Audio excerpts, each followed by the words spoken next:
everybody. Today we're going to try Tangelo Dream from Ludington Bay Brewing Company. Natural Tangelo flavor and artificial color is what is on the can. 5.8% ABV. From Untapped, it's showing 38 IBUs. I think Jessica picked this one up at Megabev. Per Untapped, Pale Ale, American Pale Ale. Yeah, American Pale Ale is also what is on the can. So let's go ahead and get it open, get it into a glass, and see what we think. I do not believe this one had a date on it. But once I get this all in here, I will check. 12/7/20, so almost 3 months old. Wow. Bubbles are almost pretty much all medium. That's weird. Now they're starting to break up. I was gonna say an orange colored head, but it's like they're white, like clear bubbles, not white bubbles or off-white, something like that. Head's gone, not even a quarter finger of head. Very murky.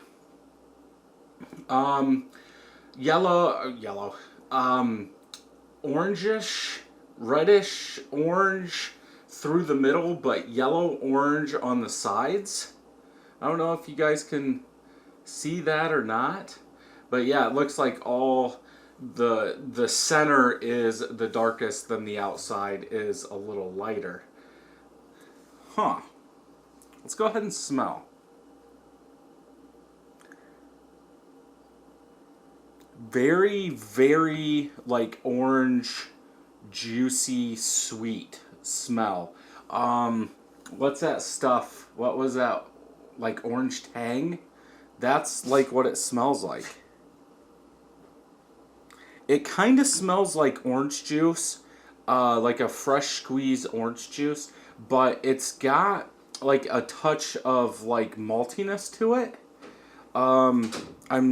It says natural Tangelo flavor, because it's throwing me off by how murky this thing is. It's almost like there's real fruit in here. Yeah, natural flavor and artificial color.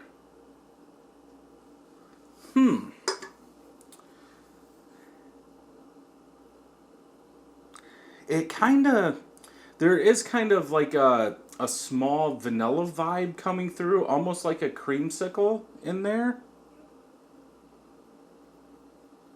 But I don't know if that's just because I'm getting that sweeter orange.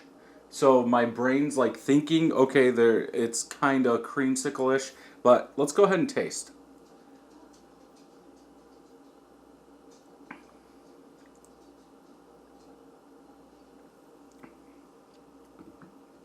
You get a little bit of that orange citrus, but the bitterness, I think that bitterness is the first thing that sticks out. Like there's orange rind, some kind of rind in here.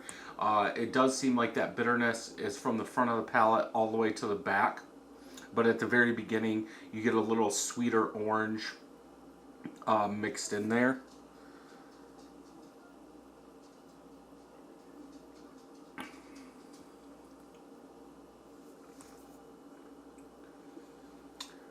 It seems like that orange taste goes away way too quick, and I don't know if it's from all that bitterness. Perceived bitterness, I would say over 50.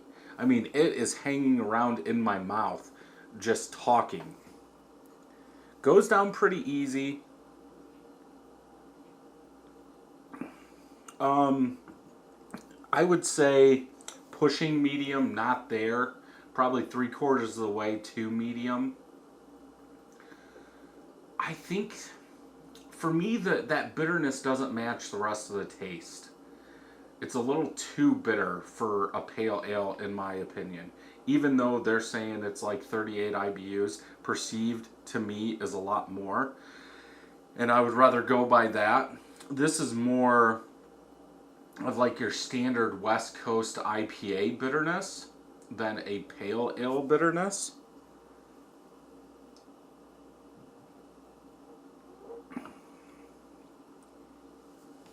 but I like that orange flavor. I'm not getting any vanilla, so that might have just been my brain, but yeah, that juicy orange citrus up front, then that bitterness really takes over. On this one, I would probably have to go with a 3.5 out of 5. That bitterness just doesn't help this pale ale. I think it's too much. Would I be saying that if it was called a IPA, a standard IPA? I don't think there's enough backbone for that bitterness. The amount of bitterness you're getting, I don't know where it's coming from. If they're saying natural flavors are added,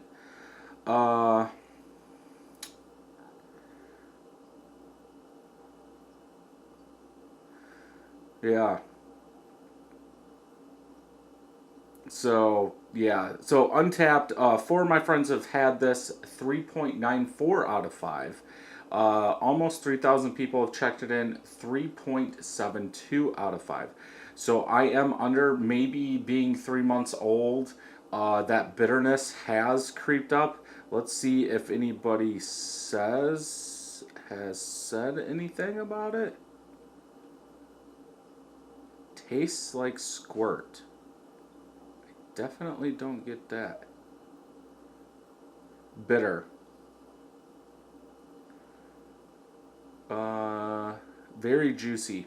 Slightly bitter. Big bitterness. So yeah, definitely one I would still say pick up and try if you're into pale ales. But for me, that bitterness just doesn't work. So if you like this review, check some more out over here. And until next time, happy brewing.